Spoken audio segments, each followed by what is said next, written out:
일흔 제자들을 파견하심. 누가복음 10장. 그 후 주님은 일흔 제자들을 가려 뽑아 세우신 뒤 자신이 장차 가시려고 계획한 동네와 마을로 둘씩 짝지어 보내시면서 그들에게 이렇게 당부하셨다. 예수께서는 비유를 들어 대답하셨다.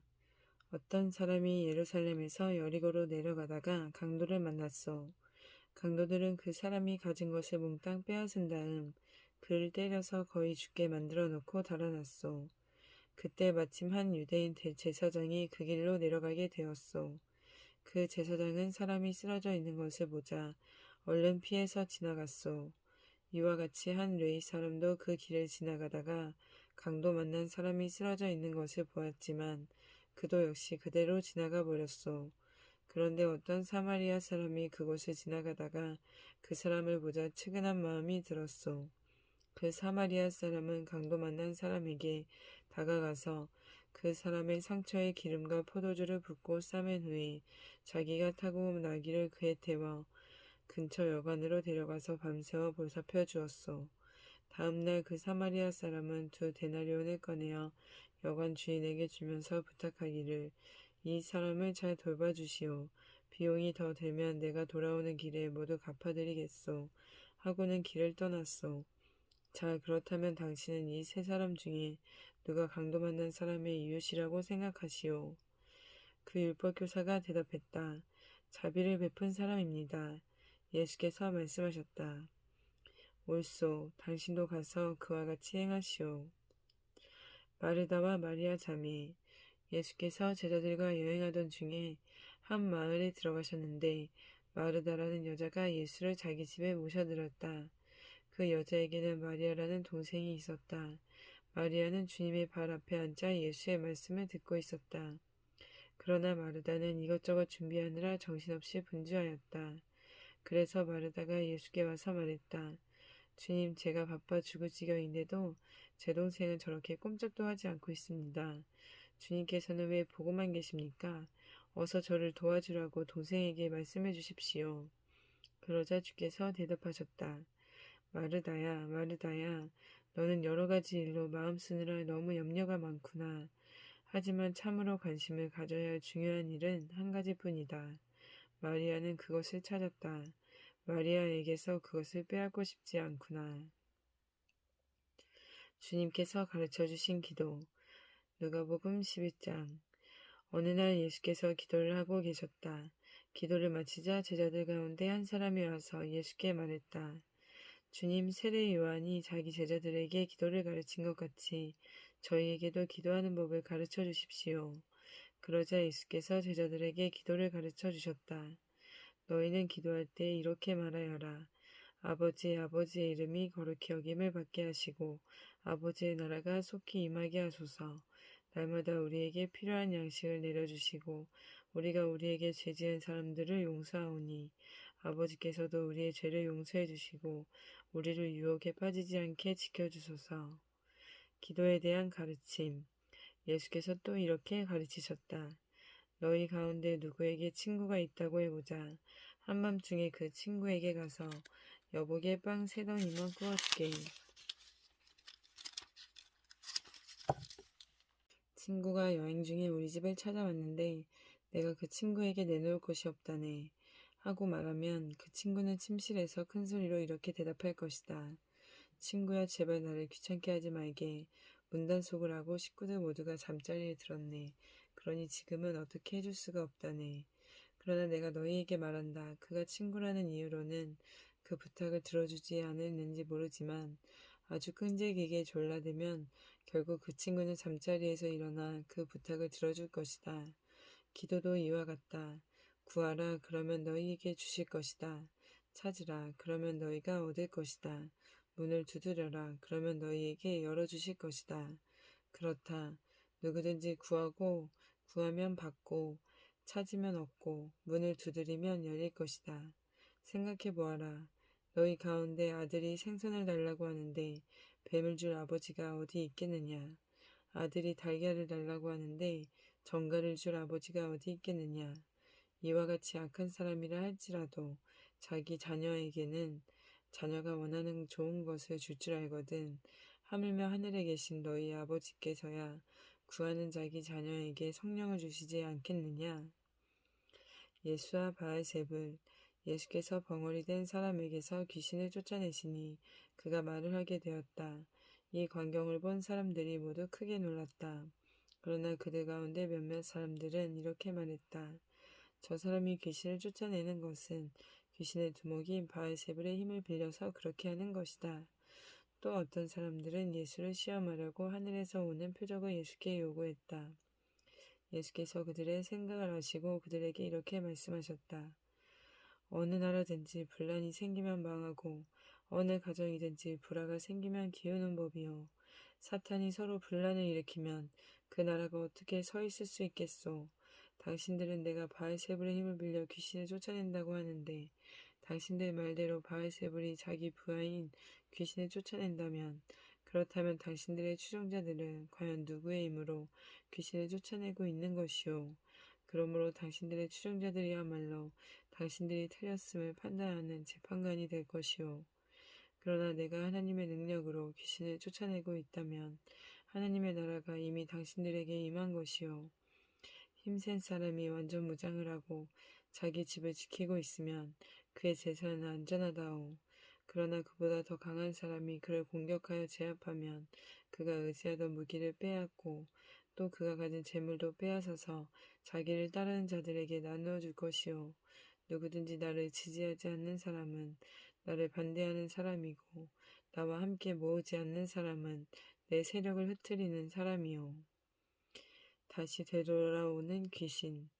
한 더러운 귀신이 사람에게서 나와 물 없는 거친 땅을 헤매며 쉴 곳을 찾다가 결국 찾지 못하면 그 귀신은 이렇게 말한다오. 안 되겠다. 내가 나온 곳으로 다시 돌아가야겠다. 그 더러운 귀신이 다시 돌아와 보니 집이 깨끗이 청소되고 잘 정돈되어 있는 것을 보고는 자기보다 더 더러운 다른 7귀신들을 데리고 와서 그 사람에게로 들어가 자리를 잡고 산다오. 그렇게 되면 그 사람은 이전보다 훨씬 더 비참하게 된다오. 참으로 복받은 사람. 예수께서 이 말씀을 하실 때 군중 속에서 한 여자가 크게 외쳤다. 당신을 낳아 젖먹여 기르신 분은 참으로 복받은 여인입니다. 그러자 예수께서 대답하셨다. 그렇소. 그러나 그보다 더욱 복받은 자들은 하나님의 말씀을 듣고 순종하는 사람들이요.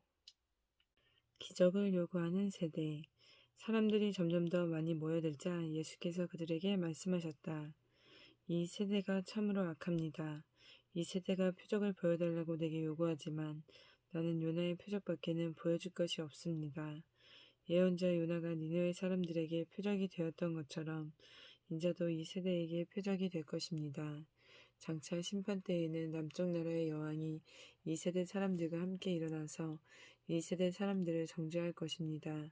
그 여왕은 솔로몬의 지혜를 듣기 위해 머나먼 땅끝에서부터 왔기 때문입니다.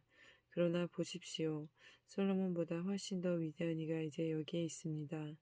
또 장차 심판 때에는 니느웨 사람들이 이 세대 사람들과 함께 일어나서 이 세대 사람들을 정죄할 것입니다.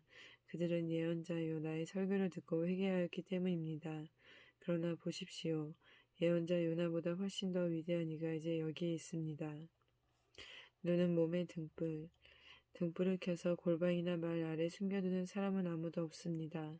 누구나 그것을 등잔대 위에 얹어두어 방 안에 들어오는 모든 사람들로 하여금 그 빛을 보게 합니다. 여러분의 눈은 몸의 등불입니다. 여러분의 눈이 좋으면 여러분의 온몸이 빛으로 가득 찰 것입니다. 하지만 여러분의 눈이 나쁘면 여러분의 온몸도 어둡게 될 것입니다. 그러므로 여러분 속에 있는 빛이 흐려지지 않도록 잘 살펴보십시오. 만일 여러분 속에 빛이 가득 차 어두운 구석이 없으면 빛이 환하게 비출 때와 같이 여러분의 온몸도 온전히 밝게 빛날 것입니다. 우리를 정말로 더럽히는 것들. 예수께서 말씀을 마치셨을 때 바리새파 사람 하나가 예수께 음식을 대접하겠다며 자기 집에 예수를 초청했다. 예수께서는 그 집에 가셔서 식탁에 앉으셨다.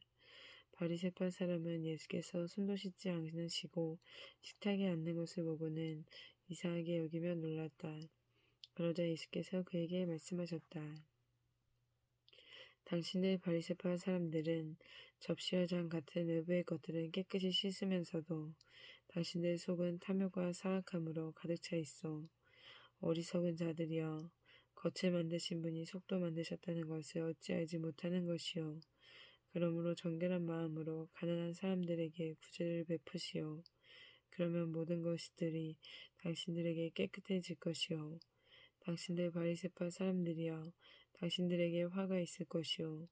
당신들은 박하와 운양과 온갖 채소들의 11조는 꼬박꼬박 바치면서 정작 정의와 하나님께 대한 사랑에 대해서는 태만하기 이를 데 없어. 그처럼 11조도 마땅히 바쳐야 하지만 그보다 더욱 정의와 하나님께 대한 사랑을 힘써 행해야 하오. 당신들 바리새파 사람들이여, 당신들에게 화가 있을 것이요. 당신들은 회당에서는 높은 자리에 앉기를 좋아하고 시장에서는 인사받기를 즐겨하오. 마치 당신들은 평평하게 쓴 무덤 같아서 사람들이 그 위를 밟고 지나가면서도 그것이 무덤인 줄을 알지 못하오. 당신들 위선자들이여, 그러므로 무서운 심판이 당신들을 기다리고 있어. 그때 어떤 율법교사가 그 자리에 있다가 예수께 말했다. 선생님, 그런 말씀을 하시다니 우리를 모욕하시는 겁니까? 예수께서 대답하셨다. 율법을 가르친다는 자들이여, 당신들에게 화가 있을 것이요. 당신들은 사람들에게 힘든 짐을 지라고 강요하면서 당신들 자신들은 그들을 돕기 위해 손가락 하나 까딱하려 하지 않소. 당신들에게 화가 있을 것이요. 당신들은 당신들의 조상들이 죽인 예언자들의 무덤을 세우고 그것을 꾸미고 있어. 이처럼 당신들의 조상들은 예언자들을 죽였고 당신들은 예언자들의 무덤을 꾸미고 있으니 이와 같이 당신들은 당신들의 조상들이 한 짓에 동참하고 있음을 스스로 입증하고 있어. 이 때문에 지혜로우신 하나님께서 이처럼 말씀하셨어. 내가 예언자들과 사도들을 그 백성에게 보낼 터인데 그들은 예언자들과 사도들을 죽이기도 하고 박해하기도 할 것이다. 그러므로 이 세대는 세상이 시작되던 때로부터 흘린 하나님의 종들의 피에 대해서 책임을 져야 할 것이요. 즉 아벨의 죽음으로부터 제단과 성소 사이에서 죽임당한 사가랴의 죽음에 이르기까지 그 모든 책임을 당신들이 온전히 져야 할 것이요. 당신들 율법교사들에게 화가 있을 것이요. 당신들은 지식의 열쇠를 가로채서 당신 자신들도 들어가려 하지 않고 또 들어가려고 하는 자들까지도 막았기 때문이요. 예수께서 그 집에서 떠나실 때 바리새파 사람들과 율법교사들은 갖가지 질문을 던져 예수를 격렬하게 몰아붙였다. 그렇게 해서 예수께서 하시는 말씀에서 어쨌든지 트집을 찾으려고 애썼다. 위선에 대해 경고하심. 그러는 사이에 수많은 사람들이 예수께로 몰려들어 서로 발표할 지경이 되었다. 예수께서는 먼저 제자들에게 말씀하시기 시작했다. 너희는 바리새파 사람들의 누룩을 조심하여라. 그들은 위선자들이다. 감추어 놓은 모든 것들은 다 드러나기 마련이고 숨겨놓은 모든 것들도 다 알려지기 마련이다. 그러므로 너희가 어두운 데서 말한 것이 밝은 데서 들려질 것이고 골방에서 귀에 속되고 속삭인 말이 지붕 위에서 널리 선포될 것이다. 참으로 두려워해야 할 뿐. 사랑하는 내 친구들아, 내가 너희에게 진정으로 말한다. 몸은 죽여도 더 이상은 어떻게 하지 못하는 자들을 두려워하지 말라. 너희가 참으로 두려워해야 할 분은 너희 몸을 죽일 뿐만 아니라 그 후에 너희를 지옥에 던질 수 있는 권세를 가진 분이시다. 참새 5마리의 값이 얼마냐? 고색 2아사리온이 아니냐? 그러나 그처럼 하찮은 참새 1마리조차도 하나님께서는 절대 잊고 계시지 않는다. 하나님께서는 너희의 머리카락 숫자까지도 다 헤아리고 계신다. 그러므로 두려워하지 말라. 진실로 너희는 수많은 참새떼보다 훨씬 더 귀하지 아니하냐. 사람들 앞에서 예수를 시인하라. 내가 너희에게 분명히 말한다. 누구든지 사람들 앞에서 나를 시인하면 인자도 하나님의 천사들 앞에서 그 사람을 시인할 것이다. 그러나 누구든지 사람들 앞에서 나를 모른다고 부인하면 인자도 하나님의 천사들 앞에서 그 사람을 모른다고 부인할 것이다. 누구든지 인자를 거슬러 말하는 사람은 용서를 받을 수 있어도 성령을 거슬러 말하는 사람은 절대로 용서받지 못할 것이다. 너희가 회당이나 위정자들이나 권력자들 앞에 끌려가게 되면 그때 무슨 말로 자신을 변호할까 염려하지 말라. 그때 성령께서 너희가 마땅히 해야 할 말을 일러주실 것이다. 어리석은 부자의 비유. 우리 가운데 한 사람이 예수께 말했다. 선생님, 제 형더러 유산을 저와 나누어 가지라고 말씀해 주십시오. 예수께서 그에게 대답하셨다. 이 사람아, 누가 나를 당신들 재판관이나 재산 나누는 사람으로 세웠어.